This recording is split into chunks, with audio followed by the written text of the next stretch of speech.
आज राहुल गांधी ने press conference भी कह करके कह दिया कि मैं सावरकर नहीं, मैं गांधी हूँ। क्या कहेंगे आप? वो राहुल सावरकर नहीं है, वो राहुल गांधी है।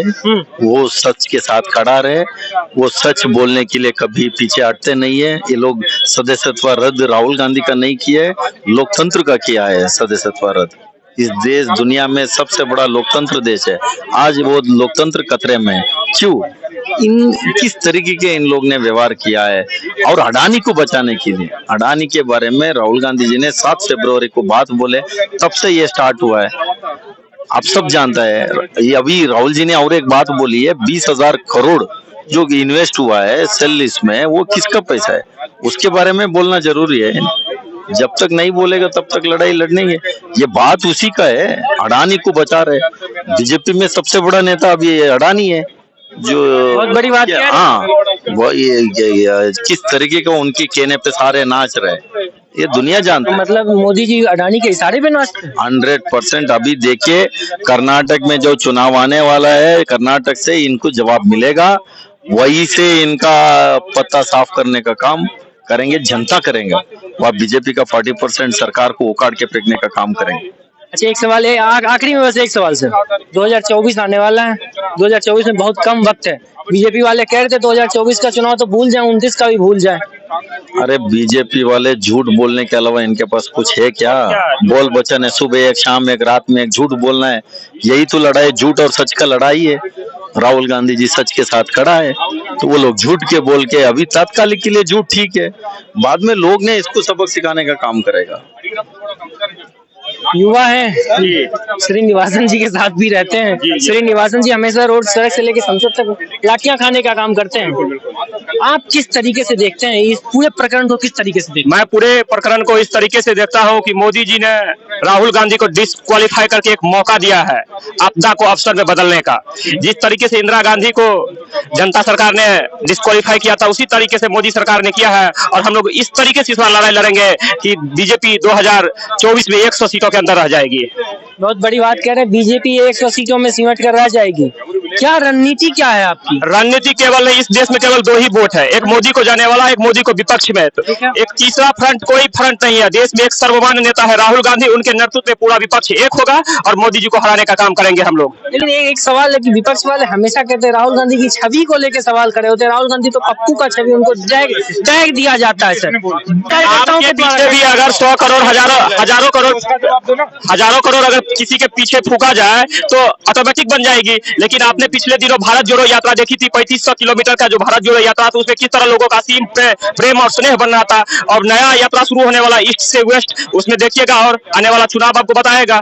मोदी जी से हमें जेल करा दो, हम बोल रहे हैं मोदी पप्पू है, मोदी फेंकू है, मोदी गप्पू है, हम प्रमाण दे रहे हैं ना।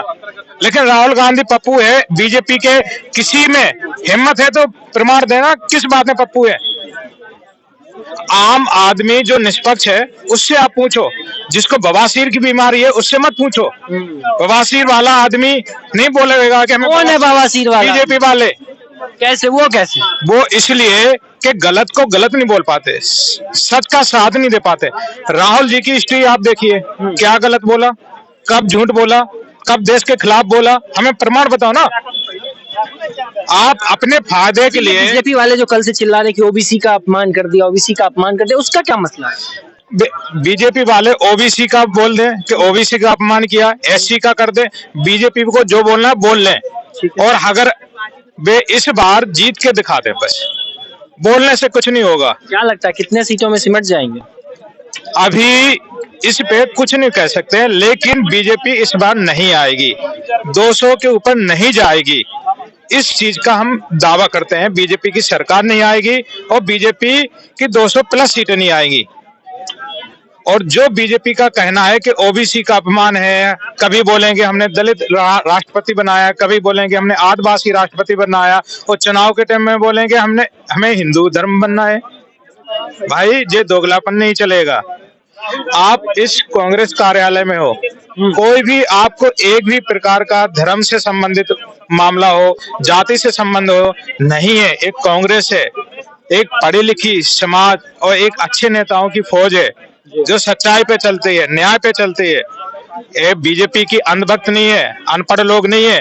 जो जिसके पास डिग्री नहीं है उसको भी उसी चीज का मंत्री बना दे, जिसको किसी चीज का ज्ञान नहीं है उसको तुम कानून मंत्री बना दो, जिसको अर्थव्यवस्था का इकोनॉमी का कोई ज्ञान नहीं है उसको तुम वित्त मंत्री बना दो। है क्या सिस्टम? कोई अकल से काम करो ना।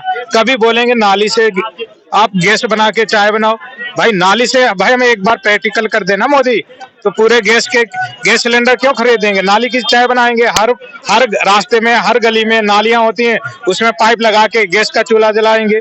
भाई उपाय तो बताए ना। कभी बोलेंगे भाई बादल हो गए, बारिश हो रही, सिग्नल नहीं आएंगे, रडार नहीं पकड़ेगी। ये कहाँ से ज्ञान पाता है? गधा का गधा रहेगा। मोदी गधा है।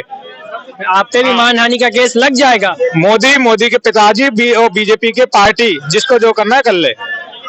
ये यूथ कांग्रेस युवा कार्यकर्ता हैं जो साफ तौर पे कह रहे हैं कि अगले बार 2024 में जो लोकसभा का चुनाव होने वाला है उसमें भारतीय जनता पार्टी, एक कार्यकर्ता कह रहे हैं 100 सीटों में सिमट जाएगी, वहीं दूसरे कार्यकर्ताओं का कहना कि 200 सीटों में सिमट कर रह जाएगी। राहुल गांधी हैं, वो सावरकर नहीं है। आज राहुल गांधी ने साफ तौर पर कह दिया मैं माफी नहीं मांगूंगा, क्योंकि गांधी कभी माफी नहीं मांगता। अब देखना है कि आगे क्या कुछ होता है। बाकी की तमाम खबरों के लिए देखते रहिए नवीन टीवी। धन्यवाद।